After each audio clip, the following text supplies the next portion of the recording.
Bonjour à tous, bienvenue dans le Passport Stories by Cycle, le podcast qui vous emmène au cœur des voyages linguistiques et culturels.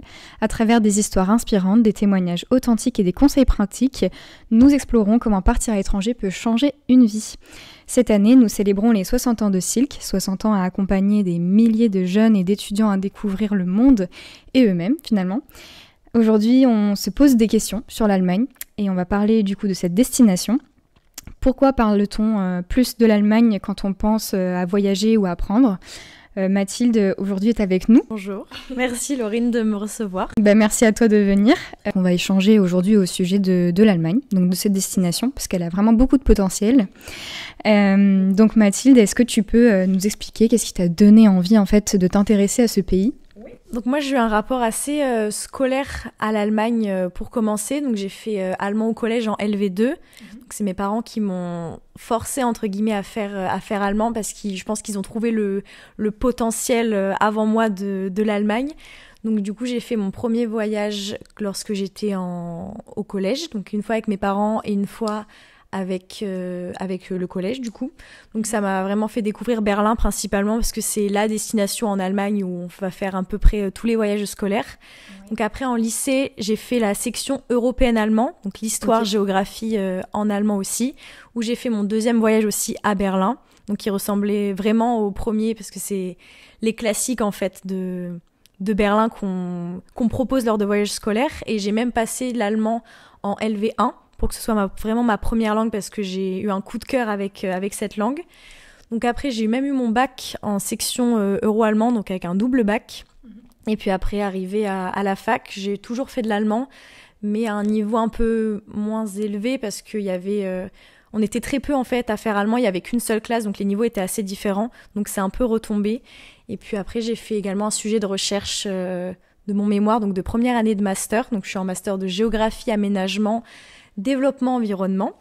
Et mon sujet... Ça fait beaucoup, oui. Ça fait beaucoup de thèmes. Et mon sujet portait sur un parc en Allemagne. Donc comment ce parc, il articulait aménagement paysager, aménagement sur la mémoire, tout en conciliant des pratiques écologiques et sociales. Voilà, c'est le rapport que j'ai à l'Allemagne. D'accord, donc il y a quand même beaucoup de choses finalement qui t'ont ramené à ce pays et à t'intéresser du coup à celui-ci. C'est assez intéressant ce que tu dis par rapport à ton mémoire d'études. Est-ce que tu peux nous en dire un petit peu plus et qu'est-ce que tu as pu du coup étudier puisque tu es en en master de géographie. Quel est le rapport entre la géographie finalement et l'Allemagne ? Qu'est-ce que tu as pu étudier là-dessus ? Donc je vais me concentrer plus sur Berlin parce que c'était mon terrain d'études. Donc moi j'ai étudié le Mauerpark, donc qui est un parc au nord du centre-ville de l'Allemagne, donc entre le quartier de Wedding et Prenzlauer Berg. Okay. Et j'ai essayé de mettre l'accent. Et donc en fait ce parc c'était un ancien no man's land, donc suite à la chute du mur de Berlin, donc il y avait les deux murs qui entouraient ce parc et quand le mur de Berlin est tombé. Donc ce parc en fait, cet endroit est devenu un parc. Donc sur cet ancien no man's land, il y a vraiment eu des activités de détente, de loisirs qui sont venues s'émerger dans cet endroit. Et puis au final, la ville de Berlin elle a lancé un concours. Donc c'est le Sport City Berlin qui a été lancé pour en fait dire qu'est-ce qu'on fait de cet endroit. D'accord. Et donc du coup, c'est Gustav Lang qui est un architecte paysagiste allemand qui a gagné ce concours et qui a voulu en faire un parc pour du coup également oublier un peu le passé de cet endroit et pour que ce lieu renaisse et pour que ça devienne un espace vert au final. Et du coup, on en a discuté tout à l'heure, mais c'est vrai que Berlin, ça a une image assez froide vu que ça a été vraiment une ville très touchée finalement, comme plein d'autres villes en Allemagne et en France dans la guerre, mais... tu disais que c'était très très vert en fait Berlin. Pourquoi est-ce que c'est aussi vert ? Pourquoi ils ont autant voulu aménager cet espace en fait ? Espace vert parce que alors déjà il faut savoir que Berlin c'est une capitale très très verte et on l'appelle aussi le poumon vert ou le poumon de l'Europe. Et c'est une ville déjà même quand on regarde une carte topographique ou un plan, on voit des taches vertes un peu partout, donc si je veux vulgariser, des grandes taches vertes qui représentent du coup les espaces verts. Et en fait, moi je pense que c'est parce qu'il y a eu une envie de renouveau après dans le post-guerre, post-réunification. Donc on a vraiment, je pense, voulu faire renaître un peu cette ville et donner aussi aux habitants un confort de vie, parce que les espaces verts en ville, c'est vraiment un confort de vie. Et c'est également un plus pour une ville qui est extrêmement dense et assez urbanisée, les personnes qui n'ont pas de balcon ou pas de cour, qui peuvent aussi avoir ce cadre de vie vert qui est assez recherché aussi maintenant, même dans nos capitales, qui est assez recherché. Donc c'est un pays assez... l'Allemagne en général assez vert, et surtout Berlin qui est très vert et qui offre du coup un cadre de vie, un espace de vie, un vrai poumon, un vrai moment de respiration aussi dans ces espaces. Je pense que ça joue du coup sur l'influence touristique de cette ville, parce que finalement il y a quelques années encore, Berlin n'était pas énormément visité. Oui, pas très populaire. Ouais. Ça devient de plus en plus aussi demandé pour des voyages scolaires, par exemple. Mais est-ce que tu penses que ça joue forcément, que ça soit un poumon vert et que ça puisse intéresser peut-être aussi Ouais, des venues.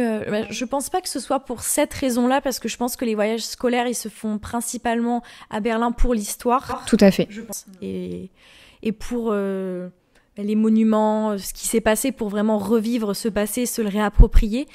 Mais ça peut être... je pense que c'est pas encore quelque chose qui est très connu, les espaces verts à Berlin, mais justement, il faudrait s'y intéresser plus, parce que dans ces espaces verts, on voit également des traces de mémoire, des traces du passé, et c'est également bien aussi pour les voyages scolaires d'aussi se reposer, de jouer, de découvrir autre chose, pas toujours faire autour de la guerre forcément, mais qu'il y a Berlin a autre chose à offrir finalement.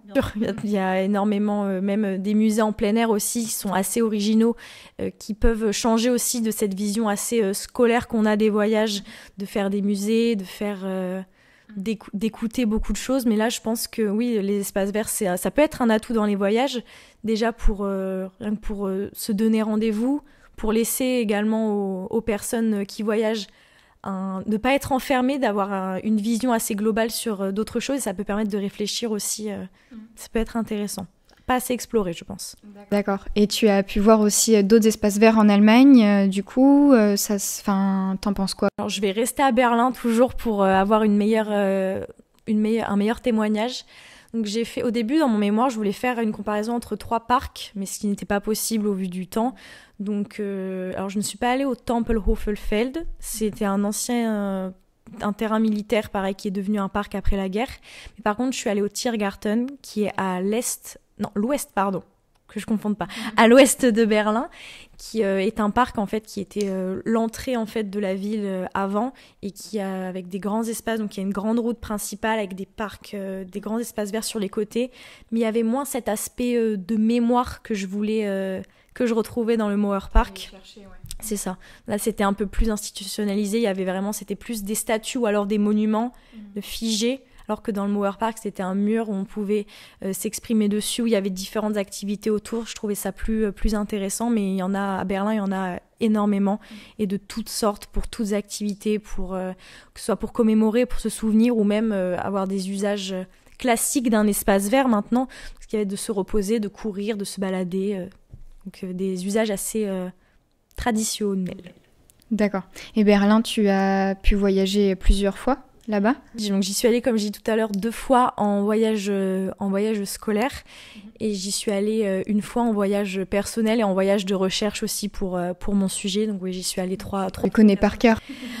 Pas tout, parce que c'est vraiment grand et il y a plein de centres différents. C'est une ville qui a une structure urbaine assez originale. Il n'y a pas un seul centre, mais il y a plusieurs quartiers avec plusieurs centres, donc c'est beaucoup trop grand. Il faut y retourner énormément de fois. Il y a plein de choses à faire. Je pense pas connaître par cœur. J'aimerais bien un jour. J'arriverai un jour, c'est ça. Mais c'est vrai que l'Allemagne a beaucoup de potentiel. Alors forcément, Berlin, la capitale, il y a beaucoup de choses à apprendre et à voir. Mais sur tout ce qui est espace vert, moi je pense beaucoup à l'Allemagne, la forêt noire. Forcément, c'est pas assez exploité. Il y a vraiment tellement de choses à voir, à faire en fait, même pour les enfants, même pour des touristes lambda. Enfin, il y a vraiment beaucoup de choses à voir, même le sud de l'Allemagne. Et ce qui est intéressant, c'est qu'on peut aussi tout à fait faire des excursions. Oui, bien sûr. Des musées qui sont exprès pour la forêt noire, où on explique comment était la vie traditionnelle autrefois en forêt noire. Ouais, ça, c'est intéressant. Donc je pense que, tu vois, c'est aussi intéressant tout ce qui est les espaces verts une autre partie de l'Allemagne. Oui, dans une autre dimension touristique aussi. Ouais, ça peut être intéressant. Pas du tout urbanisé, tu vois. Donc c'est vrai que c'est hyper intéressant. C'est un aspect très fort qu'à l'Allemagne, peut-être pas assez exploité.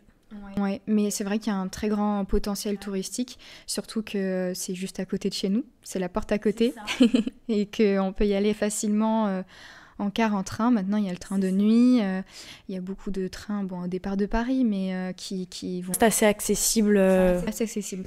Même si les transports allemands sont tout autre chose, ce n'est pas du tout... sur place, voilà, c'est ça, les joies de la Deutsche Bahn, mais...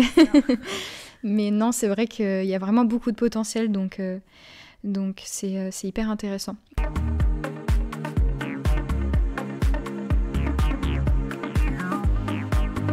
Pour toi, par exemple, faire un voyage scolaire à Berlin, quelles seraient par exemple les 3 choses essentielles à voir, tu vois, à Berlin Qu'est-ce qui t'a marqué le plus? Qu'est-ce que tu recommanderais aussi? Surtout à des jeunes peut-être, parce que... Jeunes, c'est intéressant là-bas. Moi, ce qui m'a marqué, donc j'y suis allée une fois en avion quand j'étais en 3e, il me semble. Mais ce qui m'a marqué aussi, c'est le trajet en car lorsque j'étais en première. Donc, en fait, faut pas que ça fasse les longues heures de car, il faut pas que ça fasse peur, parce que ça part vite et on a quand même la chance de faire un trajet peut-être un peu ennuyant et un peu long, mais on part quand même en voyage. Donc, il faut garder cette conscience-là. Certes, c'est long, c'est pénible, mais si vous y êtes, c'est que vous avez la chance de partir. Donc, il faut saisir cette chance et prendre son mal en patience surtout. Et ce qui m'a marqué, donc si je devais dire 3 monuments ou 3 endroits pour un voyage scolaire, mais je dirais l'East Side Gallery. Donc, c'est un bout du mur pour expliquer, tu me corriges. C'est bien d'expliquer, ouais, pour ceux qui connaissent pas. Du mur où il y a énormément de peintures qui sont faites dessus pour... apporter aussi des messages par rapport au passé ou alors des revendications. Donc c'est impressionnant, en fait c'est le mur authentique, ça n'a pas été reconstruit, donc c'est le vrai mur, c'est impressionnant de se balader lors des 2 kilomètres, c'est assez fort de voir ça. Donc je dirais pour regrouper tous les lieux où il y a des traces du mur encore visibles, que ce soit sur les pavés, que ce soit en grand pylône en acier qui ont été mis, c'est vraiment impressionnant de se dire que le mur était là, mais il n'y a pas si longtemps que ça, au final. Après, tout ce qui va être les musées sur l'histoire, moi j'ai beaucoup aimé la topographie des terreurs, donc, qui est un musée très à l'air libre aussi, où il y a une partie qui est en plein air, donc dans un grand espace vert encore une fois, donc qui est aussi très intéressant.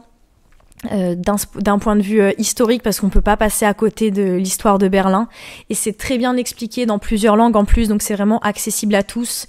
Il y a toujours dans les musées des livrets en français, en espagnol, en italien, il y a vraiment toutes les langues.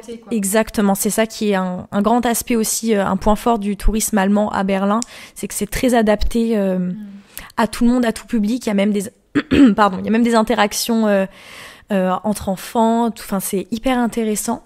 Et après, un 3e lieu, je dirais tout ce qui est un peu gouvernement. Le Reichstag, c'est impressionnant, parce que les visites peuvent se faire aussi. Donc avec la visite de la coupole aussi. Donc c'est impressionnant. Ouais. Donc tous les bâtiments, toutes les architectures... Bon, je m'arrête là, parce que sinon je pourrais dire encore autre chose. Mais c'est ça, donc on va essayer d'en garder 3, c'est très bien. Ouais. Mais tu vois, c'est intéressant ce que tu as dit par rapport aux langues, parce que c'est vrai que l'Allemagne, on a beaucoup de préjugés sur l'allemand. On va pas se mentir. L'allemand, c'est pas très beau, c'est difficile, c'est agressif, tout à fait. On en parle beaucoup de ça, de cette agressivité. Mais finalement, toutes les visites peuvent se faire en anglais, parce que là-bas, l'anglais est très ancré dans leur éducation et dans l'éducation allemande. Très bien anglais également. Enfin, c'est ça. C'est impressionnant, hein. Leur niveau d'anglais, c'est fou. Donc ouais, c'est vrai qu'on peut faire... nous, on est dans le secteur du voyage scolaire. Il y a des programmes qui se font tout à fait 100% en anglais. Et c'est ça qui est sympa, et que les visiteurs qui ne parlent pas allemand ne doivent pas avoir peur d'aller en Allemagne, parce que tout se fait aussi en anglais, quoi. En anglais, ils parlent très, très bien anglais. C'est très facile, et puis même... c'est accessible, tu dirais. C'est très accessible aussi, même pour les non-germanistes qui ont peut-être peur d'y aller, parce qu'en Allemagne, on ne parle que allemand. Non. Il y a aussi un peu de français aussi de temps en temps. Moi, quand j'y suis allée, on m'a parlé aussi en français, mais l'anglais, oui, est très pratiqué. Tous les menus des restaurants, tous les panneaux sont en anglais aussi, très souvent lors des rencontres touristiques ou alors dans les lieux touristiques aussi. Et aussi, c'est tellement, je trouve, Berlin bien desservi dans tout ce qui est transport, tout ça. C'est très clair, même avec juste comment on appelle ça, je veux dire, les émoticônes, tu sais, pour le bus et tout ça. Les symboles, pardon. Voilà, les panneaux, tout simplement. C'est très bien indiqué, c'est très simple à suivre aussi. Donc, même s'il n'y a pas en anglais, c'est très bien organisé. Puis maintenant, avec tous les moyens qu'on a, on peut facilement traduire aussi. Oui, c'est très simple. Faut pas avoir peur si on parle pas allemand. Surtout pas. D'accord. Il y a une autre ville en Allemagne qui t'a autant touché que Berlin, ou tu dirais que Berlin, ça reste quand même ton coup de cœur? Mon coup de cœur en Allemagne et en Europe aussi, parce que c'est vraiment, on n'a pas l'impression d'être dans une capitale, on vit pas à 100 à l'heure, on sent pas le monde non plus passer, c'est un rapport urbanisation et densité, c'est peu dense, je trouve, pour une capitale, ou alors c'est tellement bien organisé qu'on sent pas du tout le monde passer, même dans les transports, on a pris aux heures de pointe, même avec une classe, c'était très accessible. Après, la seule ville que j'ai fait en Allemagne, à part Berlin, c'était Munich, et c'était je devais être en 5e, donc c'était il y a assez longtemps, de ce que je me souviens. Je suis allée voir aussi le château de Neuschwanstein. Ah, très très beau château. Très beau, Disney, très sympa. Donc, pareil, avec des visites accessibles, donc je devais avoir 12 ans à peine, donc si je m'en souviens, c'est que ça devait être assez bien fait et bien organisé. Et Munich aussi, j'avais le souvenir que c'était très propre, très vert, très organisé, très sympathique aussi. Mais après, Berlin, ça reste vraiment mon coup de cœur européen même, je pense. Ça peut dans mon top 3 de mes villes préférées, vraiment. Et ouais, donc t'as fait Munich, mais ça n'a pas été à la hauteur de Berlin, quand même. Alors, je ne pense pas, parce que c'est des contextes différents. J'y suis allée quand j'avais 12 ans et je n'y suis pas retournée, alors que Berlin, j'y suis allée en mars dernier. Ouais. Donc, j'avais peut-être pas ce même rapport et j'avais pas un œil géographique non plus à cette époque-là. Mais pareil, j'y suis allée à Munich en voiture, donc de La Rochelle. Ouais. J'ai pas du tout senti le trajet passer, parce qu'on a la chance aussi, c'est pas non plus très loin, on n'a pas mis 3 jours pour y aller non plus. Ouais. On a fait quelques arrêts aussi dans l'est de la France. Ça fait combien d'heures à peu près ? On a dû faire donc La Rochelle, 20 heures. Entre Nantes et Bordeaux, pour ceux qui oui, c'est vrai, pour ceux qui ne connaissent pas. Effectivement, l'île de Ré, je pense que c'est peut-être un peu plus... c'est ça parle peut-être un peu plus. On a mis moins d'une journée. D'accord, donc moins de 12 heures. Wow. Un petit peu. Ouais, un petit peu plus. Après, ça dépendait des arrêts, parce qu'on avait quand même 12 ans. Il y avait des frères et sœurs aussi qui étaient assez jeunes, donc il fallait faire des pauses aussi tout le temps, mais moins d'une journée en tout cas. Et en termes de budget, toi du coup, tu as fait plusieurs fois Berlin, parfois avec les moyens de l'établissement scolaire avec qui tu es partie, mais tu es aussi allée seule dans le cadre personnel. Donc en termes d'accessibilité, en termes de budget, qu'est-ce que t'en penses, toi? Est-ce que tu as remarqué des grosses différences? Moi, j'ai trouvé que c'était assez accessible. On est parti une fois donc en auberge de jeunesse. Les 2 fois, il me semble, où on est parti dans des auberges de jeunesse, ou alors de loger directement chez les familles. Famille d'accueil. C'est ça. Donc ça, c'était très sympa même de pouvoir échanger avec les familles, de voir même comment ils vivaient au niveau des habitudes, de la nourriture, des temporalités. C'était très intéressant. Et après, forcément, c'est eux qui nous fournissaient le pique-nique et on dînait avec eux le soir. Donc, au niveau budget, quand on est en voyage scolaire, on s'en rend pas forcément compte, parce qu'on paye peut-être une partie à l'établissement avant pour organiser tout ça, les billets d'avion, le bus. Mais après, sinon, le coût de la vie, que ce soit en général quand on est au lycée, au collège, on veut ramener des souvenirs pour la famille et pour nous aussi. Ça me semblait pas dérisoire comme prix. Mais après, pour avoir une expérience peut-être un peu plus parlante, quand je suis partie toute seule du coup au mois de mars, pour être logée en plein centre d'une capitale dans un bon hôtel avec souvent le petit déjeuner compris, on payait, c'était très très abordable. Pour 2 pour une semaine, pour une capitale, c'était très surprenant. Le budget était très bien. C'était quand même une capitale assez coûteuse, mais c'est intéressant de voir que toi, tu as peut-être réussi à trouver... c'est ça, je l'ai pas ressenti comme ça. Donc on y allait en avion au départ, c'était au départ de Paris. Donc les billets d'avion étaient quand même très abordables aussi, parce qu'on est parti dans une période, c'était au mois de mars, donc c'était dans une période creux touristique, je sais pas si on peut appeler ça comme ça, en basse saison, peut-être, c'est peut-être mieux. Donc on a trouvé des billets d'avion assez abordables. Et puis pareil, surtout une fois qu'on a l'hôtel et l'avion de payer, il faut quand même manger, il faut quand même faire les musées. Il y a beaucoup de musées qui sont gratuits. Ça c'est un avantage. On a ça aussi à Paris, qui sont gratuits pour les moins de 26 ans ou même gratuits pour les étudiants. Ou même, c'est ça, il y a souvent des tarifs aussi, des tarifs qui sont assez intéressants. Donc c'est vraiment un avantage. Et puis même au niveau des restaurants, ou même pour prendre à manger sur le pouce rapidement, les kebabs allemands, c'est vraiment... Les donuts. Et c'est les meilleurs que j'ai jamais mangés de toute ma vie. Et on peut manger ça complet pour 5 € à peine et ça cale pour la journée. Et pour le soir, même en pleine capitale, pour aller manger dans des restaurants un peu sympas, dans une vraie déco traditionnelle, ça c'est hyper intéressant. On s'en sort aussi à deux pour moins de 40 € par personne. Si je veux donner une fourchette après... ça dépend aussi des budgets que les personnes ont, d'aller au restaurant tous les jours ou pas, de justement prendre un Airbnb plutôt et faire des courses. Exactement. Il y a plein d'alternatives intéressantes. Donc, niveau budget, c'est très abordable aussi. J'ai trouvé en tout cas. Après, chacun a son expérience, mais moi j'ai trouvé que pour une capitale, c'était très abordable et très agréable. Ça fait pas mal aux portes. Mais c'est la porte à côté finalement, il y a plein de choses à voir, il y a aussi l'anglais à exploiter parce que même si c'est un pays germanique, on peut aussi tout à fait parler anglais. Donc ça c'est vraiment... Tout à l'heure c'est très accessible et puis pour les formalités de groupe aussi, il y a moins besoin de passeport. Donc on peut y aller juste avec une carte d'identité, une autorisation de sortie de territoire pour les mineurs. Donc je pense que ça peut être aussi bien exploité pour les groupes ou pour les voyages scolaires parce que pour les formalités administratives, c'est moins pénible. Tout à fait. Et c'est une destination qui change aussi, l'Allemagne. Bien sûr, il y a beaucoup de personnes qui demandent de plus en plus à faire des voyages en Allemagne parce que c'est plus accessible, que c'est à côté, qu'il y a plein de visites à faire aussi en anglais.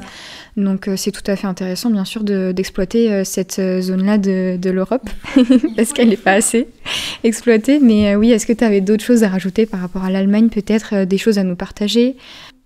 Par rapport à l'Allemagne, qu'il faut, pour moi, y aller une première fois 3-4 jours pour s'y faire une première fois. Après, au niveau des transports, ce qui est impressionnant, c'est que à Berlin, en tout cas, j'ai trouvé que c'était très ponctuel. C'était très bien indiqué, très bien desservi. Nous, on a tout fait en transport. Là, tu parles de la U-Bahn. Oui, voilà, U-Bahn, S-Bahn, tout était très bien... Oui, c'est vrai. Tout ce qui est métro, tramway, c'est ça, c'est mieux. Métro, tramway, c'était très bien desservi. Il y a aussi, je pense que c'est ça sur laquelle je vais accentuer maintenant, ça va être tout ce qui est... en fait, on reste pas coincé dans le centre-ville à Berlin, près de l'hôtel où on est, par exemple. C'est tellement bien desservi qu'on peut aller partout dans la ville pour à peine 1 €, où il y a même pour le billet, il y a même des tarifs qui sont à la journée, il y a des cartes qui sont proposées pour les touristes, tout est très bien expliqué. Donc c'est, je pense, l'accessibilité, moi, qui m'a le plus marqué dans cette capitale.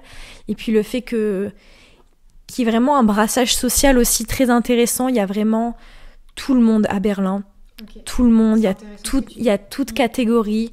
Moi, je me suis sentie très bien accueillie aussi dans tous les restaurants où j'allais, dans les hôtels, ou quand, du coup, j'ai fait également mes enquêtes de terrain pour mon mémoire. Beaucoup de personnes m'ont répondu, étonnamment. J'ai eu beaucoup d'échanges, et donc les personnes étaient assez ouvertes, donc on a beaucoup discuté, c'était pas des questions-réponses, donc c'était vraiment un échange. Les Berlinois étaient très sympathiques, donc j'avais aussi cet a priori, peut-être, des personnes très froides encore, aussi parce que c'est ça, beaucoup de clichés. Ouais, c'est vrai que tu vois, il y a beaucoup de personnes qui n'imaginent pas Berlin aussi vert, aussi chaleureux, aussi accueillant, parce que mine de rien, la chute du mur, c'était il y a pas si longtemps que ça. C'est très récent et beaucoup d'appréhension, ouais. Donc c'est top qu'on ait pu avoir ton témoignage. Avec plaisir. Porte plein de choses positives pour cette belle ville qui n'est pas assez exploitée et qui est juste à côté de chez nous. C'est ça, profitons-en. C'est ça. Tant qu'on peut encore voyager, profitons-en. Donc comme d'habitude, on va finir par notre rubrique cliché réalité.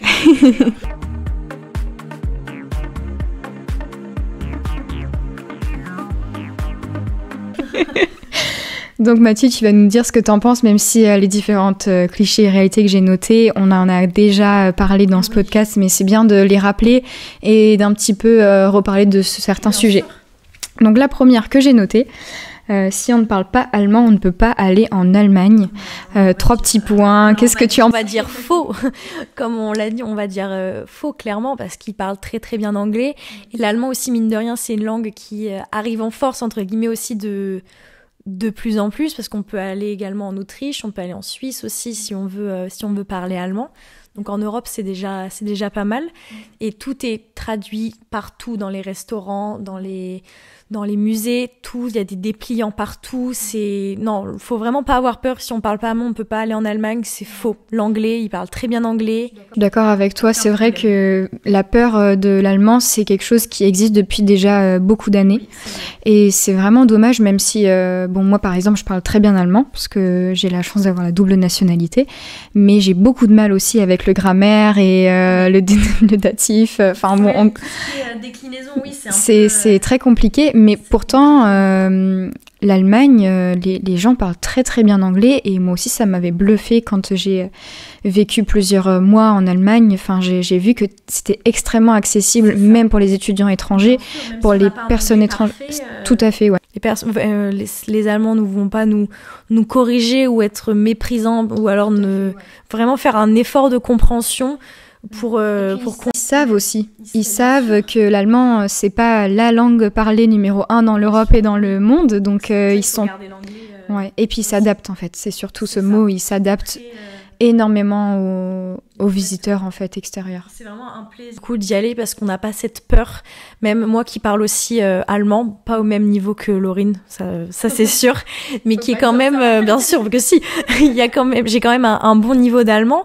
Donc je me fais comprendre et je comprends, ce qui est en fait le principal finalement dans une langue. Et même si des fois il y a quelques erreurs qui sont faites, c'est vraiment c'est pas grave, parce que du moment qu'on comprend, en fait, c'est l'essentiel, et puis c'est en partant de toute façon qu'on peut pratiquer. Donc c'est vraiment faux. On peut partir en Allemagne. Allez, on note ça, c'est faux. Alors la deuxième, c'est il n'y a rien à faire ou à voir en Allemagne à part des musées sur la guerre. C'est vrai que c'est un gros cliché qu'on a. Alors toujours, moi je vais partir toujours de Berlin. C'est vrai qu'il y a énormément de musées, mais il y en a en fait tellement de différents, il y a tellement d'aspects de la guerre aussi à découvrir. Il n'y a pas que deux personnes qui se font la guerre et puis voilà, non. Il y a énormément de musées en plein air, de musées sur des peuples différents aussi qui ont été martyrisés pendant la guerre ou non. Donc il y a énormément de déclinaisons entre guillemets de musées. Donc voilà, c'est assez intéressant, il y a plein de choses à explorer, et il y a également des choses assez classiques aussi qu'on peut retrouver dans une capitale, mais il y a des infrastructures sportives aussi à visiter pour les fans de foot, par exemple. Bien sûr. Voilà, donc ça, j'y suis allée aussi au stade de Berlin, Hertha Berlin, il me semble que c'est ça. Il y a également plein d'autres musées. Il y a le musée de la technique aussi, qui est très sympa à faire. Technik und Natur. Ouais. C'est ça, il y a des musées d'histoire naturelle, il y a plein d'autres musées, il y a des aquariums, il y a plein de... Il y a aussi un musée hyper intéressant pour les jeunes, moi je trouve ça top, c'est le Spy Museum d'Allemagne. Le musée d'espionnage. Oui. C'est vrai que c'est assez marrant pour les enfants, ils aiment bien. C'est interactif aussi surtout, donc c'est apparemment, je n'y suis pas allée, mais apparemment ça a l'air sympa. Et puis même il y a plein de découvertes de la ville aussi un peu insolites en vélo, ou alors je sais plus comment ça s'appelle, en 2 roues. On est dessus, pas une trottinette. Oui, je vois. Ouais, je vois ce que c'est. Je sais, avec le casque là. Oui, voilà, oui. Je vois. Je pense que vous voyez peut-être de quoi on parle, mais il y a, ou alors en vélo, il y a plein, ou alors il y a des escape games aussi qui sont organisés. Donc c'est très sympa. C'est pas que les musées en Allemagne. Tout à fait, et puis c'est vrai que nous dans nos programmes on aime bien varier un petit peu parce qu'on sait que les sujets de la guerre sont assez lourds et que souvent les classes vont en Allemagne pour aussi apprendre les sujets en fait, les objectifs pédagogiques souvent sont tournés autour autour de la guerre et des connaissances dessus, mais c'est bien de faire aussi un programme où on fait un petit peu un mix de tout parce que ça reste quand même assez lourd parfois. Faut le dire, mais... C'est assez lourd et faire ça pendant 5 jours pour des personnes assez jeunes aussi, ça peut être compliqué. Ouais, mais voilà, c'est ça. Mais les musées font des choses aussi adaptées aux enfants, adaptées du coup en anglais, en différentes langues. Ça reste quand même des activités à faire qui sont à faire, mais il y a plein de possibilités, il y a plein de déclinaisons possibles et c'est vrai que c'est chouette de pouvoir faire autre chose. Aussi à faire, rien que la balade aussi à Berlin est très agréable, les trottoirs sont grands, chacun a sa place sur la route, c'est très agréable. Et puis moi je défends un peu plus le sud de l'Allemagne parce que c'est plus ton domaine, c'est ça. Mais c'est vrai que le sud de l'Allemagne aussi est magnifique. Enfin voilà, c'est pas du tout par rapport à la guerre, mais en termes de châteaux, en termes de nature, forêt noire, de paysages, le lac de Constance, enfin c'est magnifique avec la chaîne montagne derrière. Enfin c'est magnifique avec la Suisse, l'Autriche. Enfin c'est un paysage qui est très très diversifié. Hein. Il y a la mer, il y a les montagnes, il y a les plaines, il y a il y a tout. Alors, troisième et dernière phrase. Alors, l'Allemagne, ce n'est pas une vraie destination de rêve pour les jeunes. Est-ce que tu valides ou pas cette idée ? Est-ce que toi, en cinquième, t'avais envie d'aller en Allemagne ou pas du tout ? Aller en Allemagne, forcément, parce que j'ai une attache particulière à l'allemand et à l'Allemagne depuis la 6e. Mais c'est vrai que ça fait moins rêver parce que, peut-être pour les jeunes, parce que c'est moins une destination de carte postale, on va dire. C'est pas, par exemple, les paysages du bord de mer d'Italie ou d'Espagne qui font un peu plus rêver, je pense, les plus jeunes.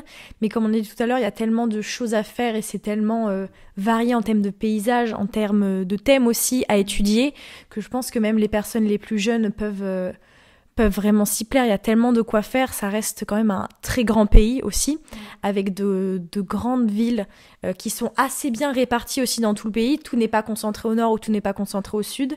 Et puis c'est quand même... c'est ce que je disais, très varié. Donc pour moi, même les jeunes peuvent s'y retrouver et avoir des très bons souvenirs. Les plus âgés, je pense que l'Allemagne est faite pour tout le monde et est prête à accueillir tout le monde dans le respect, avec plaisir. Ouais. Pour moi, je pense que c'est encore faux, du coup. Voilà. Super. Bah écoute, merci Mathilde. Merci à toi d'être venue avec podcast, parler de la destination Allemagne qui est juste à côté de chez nous et qui n'est pas assez exploitée encore, mais je pense sincèrement que dans les années à venir, l'Allemagne sera une des destinations touristiques incontournables à faire en Europe. Très très grand potentiel. Voilà, donc merci Mathilde d'être venue, merci pour tes précieux témoignages. Donc c'est la fin de cet épisode, merci à tous de nous avoir écoutés. Merci Mathilde encore une fois pour ton intervention. Et on se retrouve du coup prochainement pour un autre podcast. N'hésitez pas à nous suivre sur nos différents réseaux sociaux. On propose plein de contenus sympas sur silk.france. Je vous mets toutes les informations de toute façon en barre d'informations. C'était le Passport Stories by Silk, le podcast qui vous emmène au cœur des voyages linguistiques et culturels. À bientôt!